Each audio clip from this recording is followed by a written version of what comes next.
আলাইকুম বন্ধুরা, আমরা আলোচনা করছিলাম রক্তে ভেজা গুজরাট, মানবতার হৃদয়ের রক্তক্ষরণ, পর্ব ৩।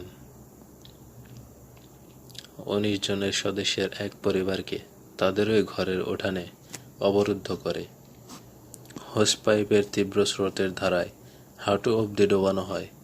তারপর হাই টেনশন বিদ্যুৎ প্রবাহ প্রচলিত চালিয়ে অবরুদ্ধ জলরাশির মধ্য দণ্ডায়মান অজানা আতঙ্কের ভয়ঙ্কর আঘাতে প্রস্তরবর নারী শিশুসহ ১৯ জনকে হত্যা করা হলো। গুজরাট যা প্রত্যক্ষ করেছে তা কেবল দাঙ্গা ছিল না, ছিল সন্ত্রাসী আক্রমণ, পরিকল্পিত ধ্বংসযজ্ঞ ও নারকীয় হত্যাকাণ্ড। তথ্যসূত্র কলকাতা থেকে প্রকাশিত ২০০২ সালে সন্ধ্যা। হর্ষমন্দা বলেন, ক্লীবত আর অপরিমেয় বিকৃতি সন্তারাই জানোয়ারেরা নিজেরাই উলঙ্গ হয়ে দাঁড়িয়েছে ও জীবন মৃত্যুর মেয়েদের সামনে। তারপর মাতৃসমাকে ধর্ষণ করতে নির্দেশ দিয়েছে পুত্রের বয়সী ত্রিশূলধারীকে, বাপের বয়সী সঙ্গী কুকুরের মতো রমণ করেছে কন্যাসম কিশোরীকে, মধ্যবয়সিনীকে, কিশোর ফুটফুটে বালিকাকে পোড়। এভাবে পর্যায়ক্রমে চলেছে অবর্ণনীয় যৌন সন্ত্রাস। গুজরাটের আকাশে এখনও ভয়াবহ আবিল প্রশ্বাসের পাশব শব্দ আপনাকে সেই অন্তহীন বর্বরতা সন্ধান দেবে।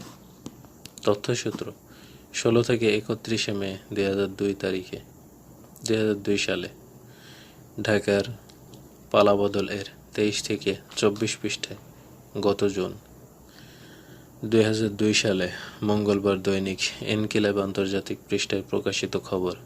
বিভিন্ন মানবাধিকার সংস্থা হিসেবে অনুযায়ী গুজরাটে ৩,০০০-এর বেশি মুসলমান গণহত্যার শিকার হয়েছেন।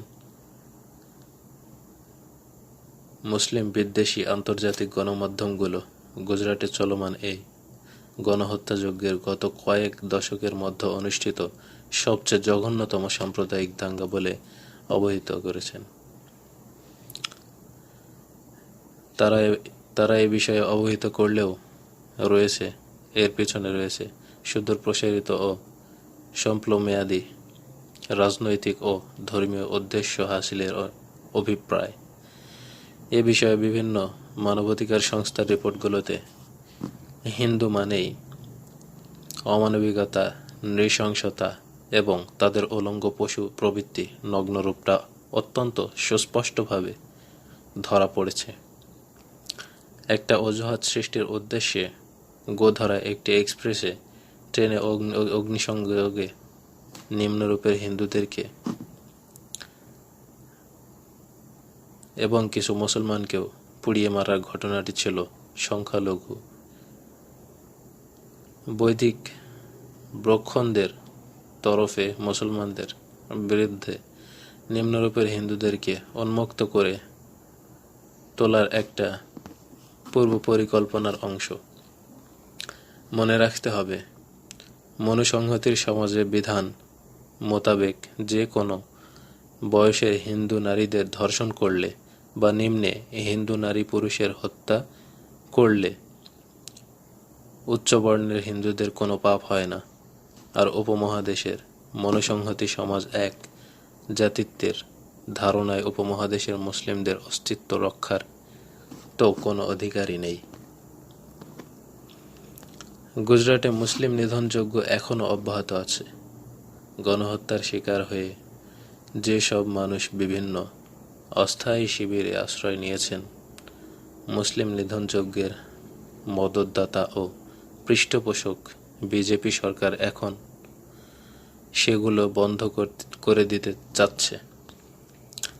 কিন্তু স্বজনহারা মুসলমানরা এখন রাষ্ট্রীয় স্বয়ংসেবক সংঘ আরএসএস এবং এই সংঘ পরিবারের বজরং দল ও বিশ্ব হিন্দু পরিষদের মুসলিম বিদ্বেষী এবং মুসলিম উৎখাতকামী দীক্ষিত লোকদের নৃশংসতা কথা ও পুলিশের নিষ্ক্রিয়তা নিষ্ক্রিয়তার কথা স্মরণ করে নিজ নিজ বাড়িঘরে ফিরে যাওয়ার সাহস পাচ্ছে না।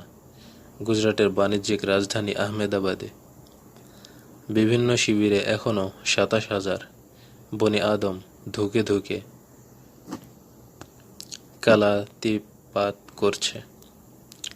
বিভিন্ন সংবাদ মাধ্যমে বেসরকারি ও অস্থায়ী সব ত্রাণ শিবিরের সহায় ও মজলুম মুসলমানদের দুঃখ দুর্দশা খবরে অমানবিকতার দীক্ষাপ্রাপ্ত রাষ্ট্রীয় স্বয়ংসেবক সংঘ আরএসএস এর রাজনৈতিক সংগঠন বিজেপি নেতৃত্বাধীন কেন্দ্রীয় সরকার এবং বিজেপি শাসিত গুজরাট রাজ্যের সরকার তীব্র সংবাদ সংস্থা এএফপির খবরে প্রকাশ সরকার ত্রাণ শিবিরগুলো বন্ধ করে দিতে চাচ্ছে।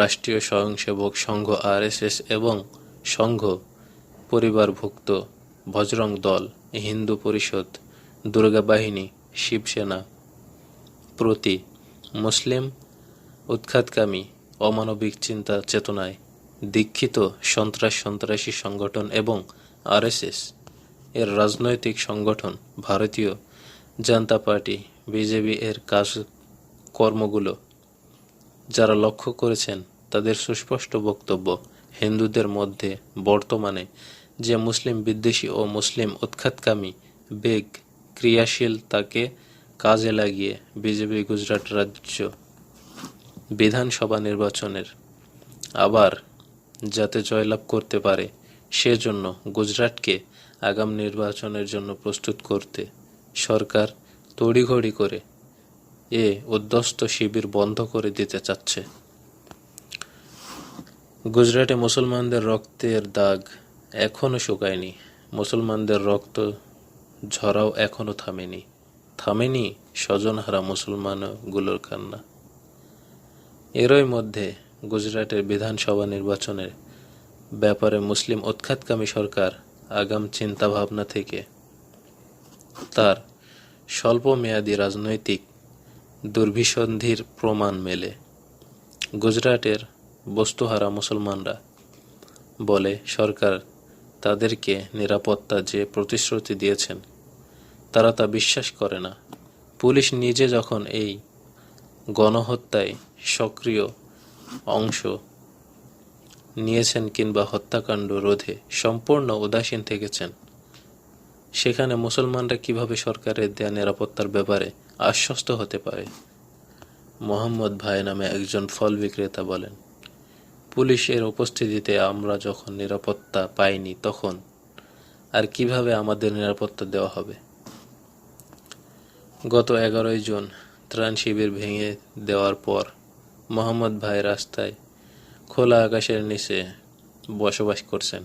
19 বছরের কিশোরী গুলশান নাহার এখন খান পাঠান সম্প্রতি আহমেদাবাদে উপকণ্ঠে রামলে তার নিজ বাড়িতে ফিরে গিয়েছিলেন, কিন্তু 10 মার্চ নৃশংসতা ভয়াবহ ও দুঃসহ স্মৃতি তাকে তাড়া করার কারণেই তিনি বাড়ি থেকে পালিয়ে আসতে বাধ্য হন।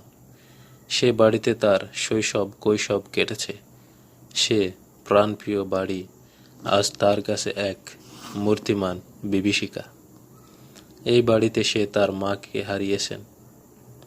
মা হারানোর দুর্বিষহ স্মৃতি বোঝা বহন করতে না পেরে গুলশান নাহার খান গৃহে কোনো রকমে 6 দিন অতিবাহিত করার পর আবার শাহ আলম উদ্বাস্তু শিবিরে প্রত্যাবর্তন করেন। উদ্বাস্তু শিবিরে ফিরে এসে তিনি কান্নায় ভেঙে পড়েন। বাকরুদ্ধ কণ্ঠে তিনি বলেন, তারা আমার মাকে মেরে ফেলেছে, আমি আমার ভাইকে খুঁজে পাচ্ছি না। পুলিশ ও বজরং দলের সদস্যরা আমাদের উপর হামলা ছিল। প্রায় 400 গ্রামবাসী আহমেদাবাদের ক্যাম্প থেকে বারবার তাদের বাড়িঘরে ফিরে যাওয়ার চেষ্টা করেছে, কিন্তু প্রতিবারই তারা হিন্দুদের হামলার শিকার হয়েছেন। হিন্দুরা তাদের মুসলিম জীবনধারা ত্যাগ করতে বলেছে। পান ভাত গ্রামের সাবেক মাতব্বর বাল্লি ভাই প্যাটেল জানান, তারা আমাদের হিন্দু জীবনধারা গ্রহণ করতে বলেছে এবং বাড়িঘরে ফিরে আসার ক্ষেত্রে নানা ধরনের কঠোর শর্ত আরোপ করেছে। এসব শর্ত আরোপের উদ্দেশ্য হচ্ছে আমাদেরকে আর বাড়িঘরে ফিরতে না দেওয়া। অনন্ত পাকিস্তান এবং বাংলাদেশে নেতৃবৃন্দদের উচিত অনন্ত নেহরু লিয়াকত চুক্তি মোতাবেক ভারতের মুসলমানদের আর্থ সংস্কৃতি রাজনৈতিক নিরাপত্তা বিষয়ে ভারতের শাসক সম্প্রদায় নেতৃবৃন্দের সঙ্গে কথাবার্তা বলা, প্রতিবেশী সম্প্রদায়ের মনুসংহতির সমাজ, তাদের এক জাতিত্ব, তাদের শুদ্ধি আন্দোলন, শুদ্ধি অভিযান, উপমহাদেশের মুসলমানদের অর্থ সংস্কৃতি এবং রাজনৈতিক অস্তিত্ব সম্পর্কে কোনো শান্তিপূর্ণ সহাবস্থানে চিন্তাভাবনা তারা গ্রহণ করেছেন কিনা এসব বিষয়ে জানতে চাওয়া উচিত। রাষ্ট্রীয় স্বয়ংসেবক সংঘ RSS এবং বজরং দল, বিশ্ব হিন্দু পরিষদ, দুর্গা বাহিনী, শিবসেনায় ইত্যাগার যেসব আধা সামরিক সাংস্কৃতিক সন্ত্রাসী সংগঠন প্রকাশ্যে তাদের বই পুস্তকে এবং পত্রপত্রিকায় মুসলমান উৎখাতের কথা বলে মুসলমানদের হিন্দু হতে বাধ্য করতে চায়, তাদেরকে নিষিদ্ধ করা হয় না কেন সে বিষয়গুলো ভারতীয় নেতৃবৃন্দদের কাছ থেকে জানতে চাওয়া দরকার। ঐতিহাসিক দিক দিয়ে পাকিস্তান এবং বাংলাদেশের নেতৃবৃন্দের এটা নৈতিক দায়িত্ব। গত 25শে জুন দৈনিক ইনকিলাবে আন্তর্জাতিক পৃষ্ঠায় ইন্টারনেট থেকে পরিবেশিত খবর, গুজরাটে গণহত্যা শুরু হওয়ার পর 3 মাস পেরিয়ে গেছে। হাজার হাজার মুসলমান এখনও ত্রাণ শিবিরগুলোতে একরকম বন্দী। রাষ্ট্রীয় স্বয়ংসেবক সংঘ পরিবারের সংগঠন বজরং দল, বিশ্ব হিন্দু পরিষদ সদস্যের হুমকির মুখে তারা না পারছে নিজ বাড়ির ঘরে ফিরতে, আর না পারছে খাদ্য ও ওষুধবিহীন শিবিরগুলোতে থাকতে। সংঘ পরিবারের বজরং দল, বিশ্ব হিন্দু পরিষদ সদস্যরা এই সব মুসলমানদের বাড়িঘর ধুলোয় মিশিয়ে দিয়েছেন, চালিয়েছেন লুটপাট, করেছেন অগ্নিসংযোগ। মুসলিম উৎখাতকামী হিন্দুদের হামলা থেকে সামান্য রিক্সা চালকের বাড়িও রেহাই পায়নি। এমন এক রিক্সা চালক সেলিম ইসমাইল ত্রাণ শিবির থেকে বেরিয়ে এক ফাঁকে সে দেখতে চেয়েছিল তার কুড়েঘরের অবস্থা কি। সেখানে গিয়ে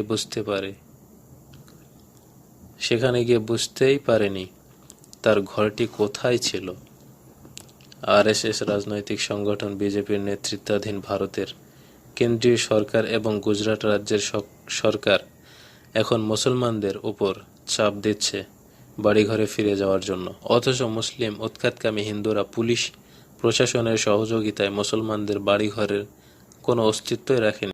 তো বন্ধুরা, তৃতীয় পর্ব আজকের মতো এখানে স্থগিত করা হচ্ছে। আপনাদের সঙ্গে দেখা হবে চতুর্থ পর্ব নিয়ে। আজকের মতো এখানেই। আসসালামু আলাইকুম।